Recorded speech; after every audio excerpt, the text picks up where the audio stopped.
नमस्कार, मैं हूं अर्जुन खजूरिया और आपका स्वागत है हमारे चैनल में।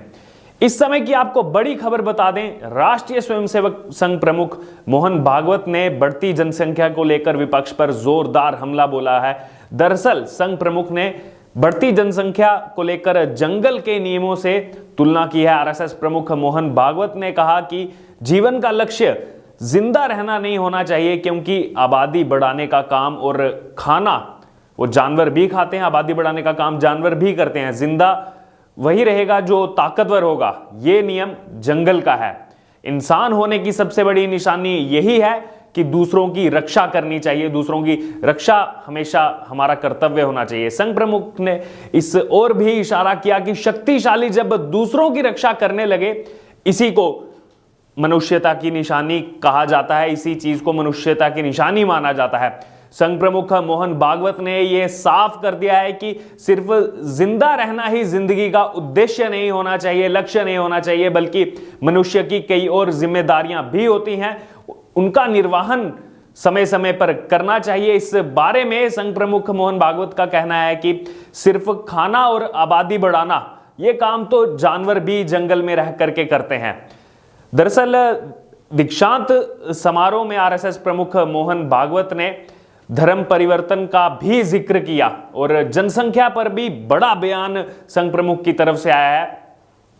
संघ प्रमुख मोहन भागवत ने बढ़ती आबादी की तुलना जानवरों से तो की, क्योंकि इस समय लोगों के बीच में ये बड़ा सवाल चल रहा है कि ऐसी तुलना क्यों की गई। ऐसा इसीलिए हो सकता है क्योंकि संघ प्रमुख मोहन भागवत अपने बेबाक अंदाज के लिए जाने जाते हैं और राष्ट्रीय स्वयंसेवक संघ के अलावा हर ज्वलनशील मुद्दे पर बेबाकी से अपनी राय दुनिया के सामने रखते हैं, ये सब जानते हैं। और राष्ट्रीय स्वयंसेवक संघ सिर्फ अपने स्वयंसेवकों से जुड़े मुद्दे ही नहीं, बल्कि बाकी मुद्दों पर भी भारत की विचारधारा को किस तरह उसका प्रचार प्रसार करने के लिए जो है माना जाता है, इसको लेकर के हो सकता है ये बयान अब आरएसएस की तरफ से आया। अगर तुलना की जाए पिछले दशकों से, तो वो भी एक समय था जब आरएसएस के स्वयंसेवक सरसंघचालक का उद्बोधन सुनने के लिए बड़े बड़े त्योहार जैसे विजयदशमी, दशहरा या फिर गुरु पूर्णिमा का इंतजार करते थे, क्योंकि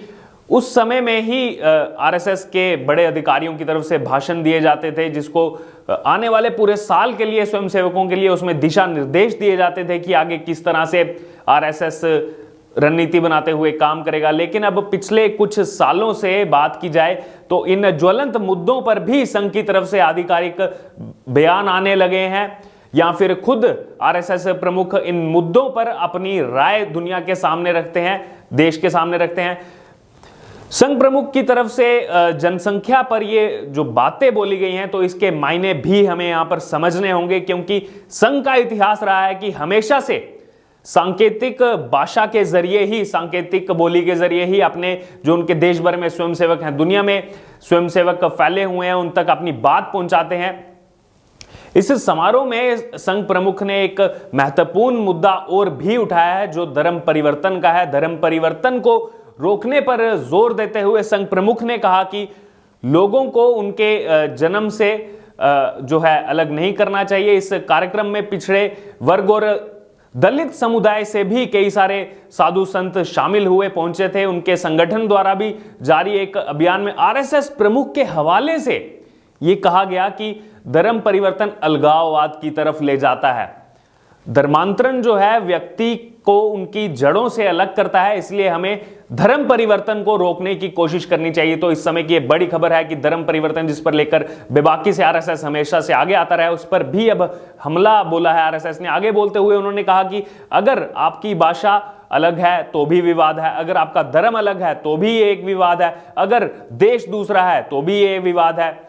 विकास और पर्यावरण के बीच हमेशा से ही विवाद रहता आया है, और ऐसे में पिछले हजारों सालों से इस तरह से ही दुनिया विकसित हो पाई है, दुनिया जो है डेवलप हो पाई है। तो इस तरह की बड़ी बातें संघ प्रमुख की तरफ से की गई। इस बात पर भी जोर दिया गया कि जो विकास अभी हमें देखने को मिल रहा है, उसकी नींव 1857 में जब विद्रोह हुआ उसी समय पड़ चुकी थी, और बाद में स्वामी विवेकानंद के सिद्धांतों ने उसे आगे बढ़ाया। लेकिन इन सब बातों के बीच संघ प्रमुख का मानना है कि विज्ञान और बाकी दुनिया के अध्ययन में संतुलन का अभाव अभी साफ देखने को मिल रहा है कि विज्ञान के साथ हम अभी संतुलन नहीं बना पा रहे हैं। और इस समारोह में भारत के विकास पर भी काफी चर्चा हुई। संघ प्रमुख मोहन भागवत के मुताबिक पिछले कुछ सालों में भारत देश ने काफी विकास किया है, काफी प्रगति की है। इस बारे में आगे बोलते हुए उन्होंने कहा कि इतिहास की बातों से सीखते हुए और भविष्य की बातों को समझते हुए, ध्यान में रखते हुए भारत ने पिछले कुछ वर्षों में अपना विकास ठीक किया है। अगर कोई 10-12 साल पहले ऐसा कहता तो इन बातों को कोई भी गंभीरता से नहीं लेता। तो ये बड़े तंज कसे गए। कांग्रेस को लेकर के ये बातें इनडायरेक्टली कही गई हैं और भारतीय जनता पार्टी का इनडायरेक्टली वैसे समर्थन किया गया। दरअसल कुछ दिन पहले उत्तर प्रदेश के मुख्यमंत्री योगी आदित्यनाथ ने विश्व जनसंख्या दिवस के मौके पर वर्ग विशेष की बढ़ती जनसंख्या को लेकर हल्ला बोला था और समाज में जो पैदा हो रहे असंतुलन की स्थिति पर ऐतराज जताया था कि एक वर्ग विशेष की जनसंख्या अगर बढ़ती जाए और जो वहां के मूल निवासी हैं उनकी जनसंख्या कम रहे तो इससे समाज में अराजकता का माहौल बन सकता है। इस तरह की बड़ी बातें उस दिवस पर कही गई थी, जिसको लेकर के आगे विवाद चला। और अब मोहन भागवत की तरफ से संघ का एक वो ऐसा चेहरा है जिनको आधुनिक सोच और वैज्ञानिक सोच रखने वाला संघ में माना जाता है। और उनका मानना है कि अगर हम चाहते हैं कि भारत के रूप में बना रहे और हमें वैसा ही भारत चाहिए जैसा था, तो इसके लिए जो है हमें यकीन करना होगा कि चाहे वो धर्म की बात हो, हिंदू समाज में जो समस्याएं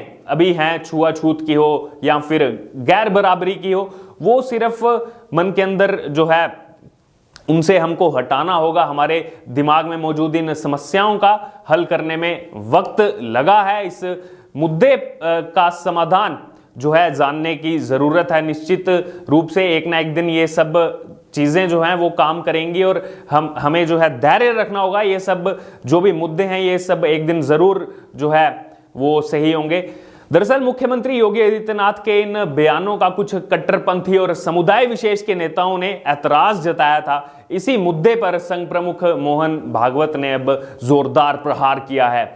दरअसल कर्नाटक की श्री सत्य Sai university of human excellence के पहले दीक्षांत समारोह में मोहन भागवत ने ये सब बातें कही, अपने संबोधन में बातें कही वहां पर। और इसी दौरान इसरो के पूर्व अध्यक्ष के कस्तूरीनंदन और भारतीय क्रिकेट के पूर्व कप्तान रहे सुनील गावस्कर के साथ अन्य साधु संत के समाज भी लोग वहां पर मौजूद थे। दरअसल अब ये जो मुद्दा है जनसंख्या का, ये इसलिए भी मायने रखता है क्योंकि अभी यूएन की तरफ से ऐसी रिपोर्ट्स आई हैं कि आने वाले कुछ समय में पूरी दुनिया की आबादी 8 अरब से ज्यादा हो जाएगी, 800 करोड़ से ज्यादा हो जाएगी। और भारत जो इस समय दुनिया की दूसरी सबसे बड़ी आबादी वाला देश है चाइना के बाद, वो कुछ ही समय में चाइना को पार कर जाएगा। तो ये भारत के लिए एक बहुत महत्वपूर्ण मुद्दा है, क्योंकि अगर जनसंख्या बढ़ेगी, प्रकृति जो है वो उतनी की उतनी ही बनी हुई है, तो कहीं ना कहीं ये आने वाले समय में जनसंख्या बनाम प्रकृति हम इसको उस रूप में देख सकते हैं, क्योंकि जनसंख्या बढ़ती जा रही है और लगातार जो हमारे नेचुरल रिसोर्सेज हैं वो कम होते जा रहे हैं।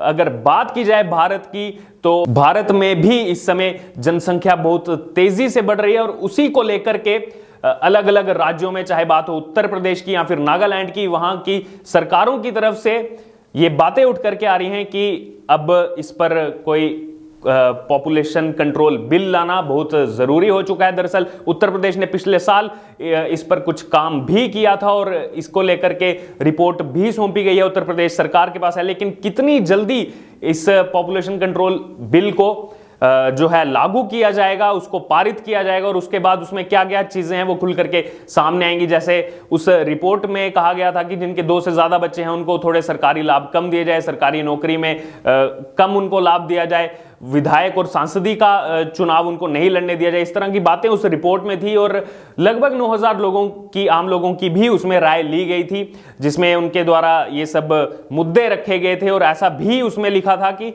अगर किसी का मात्र 1 बच्चा है तो उसको ज्यादा सरकारी सुविधाएं देनी चाहिए। लेकिन अब धरातल पर कितना ये सक्सेस हो पाता है, कौन सा राज्य पहले पॉपुलेशन कंट्रोल बिल लाता है या फिर केंद्र सरकार की तरफ से इस पर कोई कदम उठाया जाता है, ये आने वाले दिनों में साफ होगा। लेकिन आपकी इस पर क्या राय है? अब आरएसएस की तरफ से पॉपुलेशन को लेकर के, धर्म परिवर्तन को लेकर के जो बातें कही गई हैं, उसको लेकर के जो बयान आधिकारिक तौर पर संघ की तरफ से है, उसमें आपकी क्या राय है, उसको आप हमारे साथ कमेंट बॉक्स में शेयर कीजिए। और इससे जुड़े हर ताजा अपडेट के लिए देखते रहिए हमारे चैनल। हम फिर से मिलेंगे नई वीडियो में नए अपडेट के साथ। धन्यवाद।